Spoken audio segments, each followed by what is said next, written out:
Hello everybody! This video is all about talking about layers and levels under adjustment. The way that Pixlr is set up is very similar to Photoshop. So this video applies to both using the computers in school with Photoshop and using the Chromebooks to use Pixlr. So when you open your picture, on the right, there's a little box here that says layers.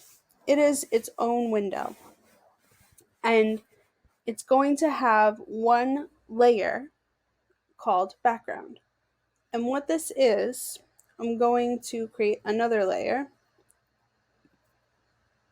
Oh no, I'll do this.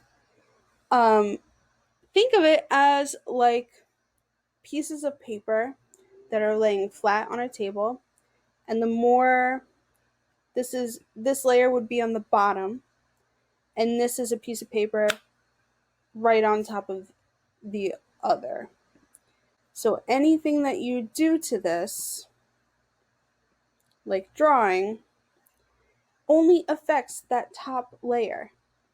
If I were to make this invisible, you only see the drawing. So that is just a quick description of layers. I'm going to delete this layer by right-clicking and then deleting the layer. So when you open your picture, not upload, you're going to right click on the background layer.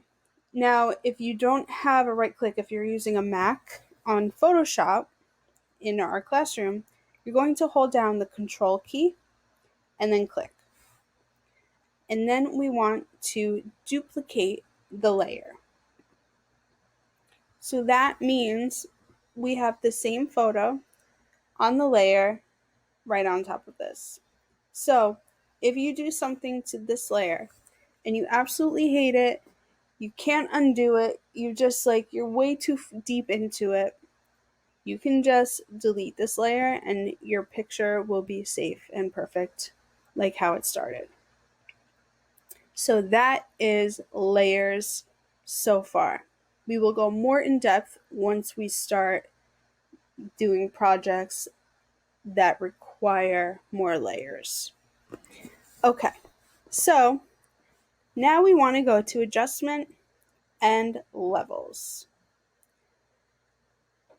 You'll notice there is something called a histogram here, and then we have a value scale going from dark to light. So the levels tool, what it does, it moves and it stretches brightness levels in a histogram, which is what this is. And it uses three main components: a black point, a white point, and a mid-tone slider. The position of the black and the white point sliders redefine the histogram's input levels. So they're mapped to the output levels, where the mid-tone slider just redefines the location of where the middle gray is in the picture.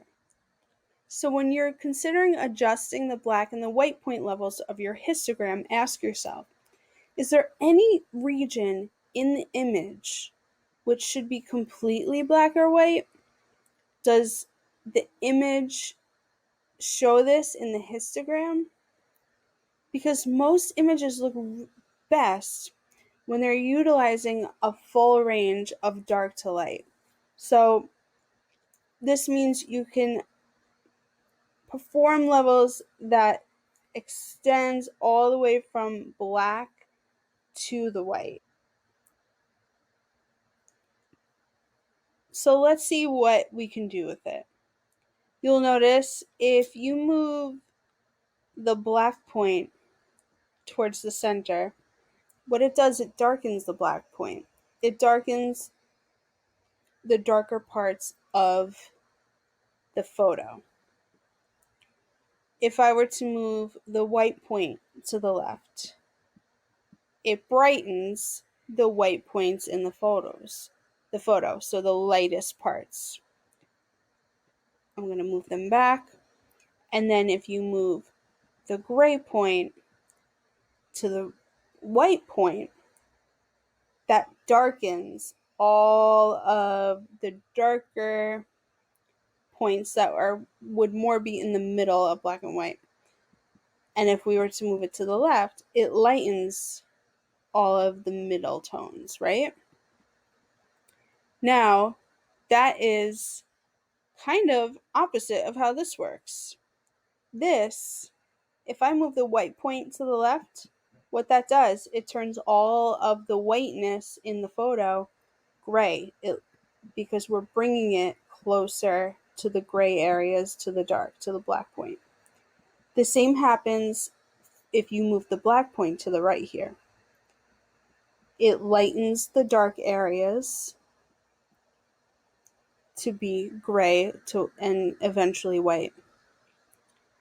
So the goal here is to get a full range of darknesses and lightnesses. So if I were to move this black point a little to the right,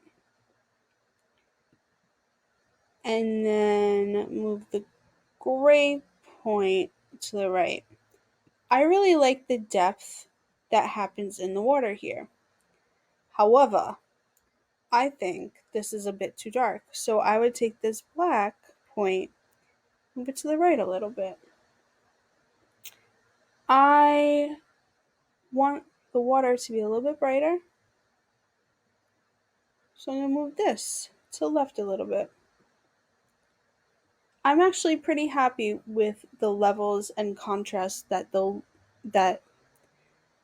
have popped up here.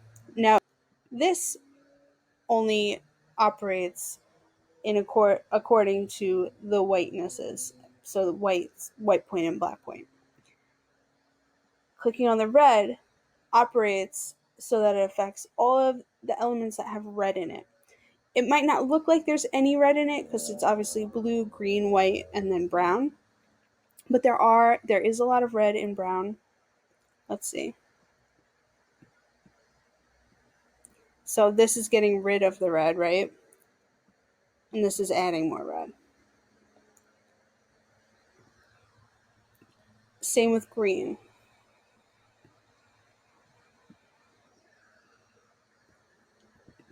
And blue. Oy.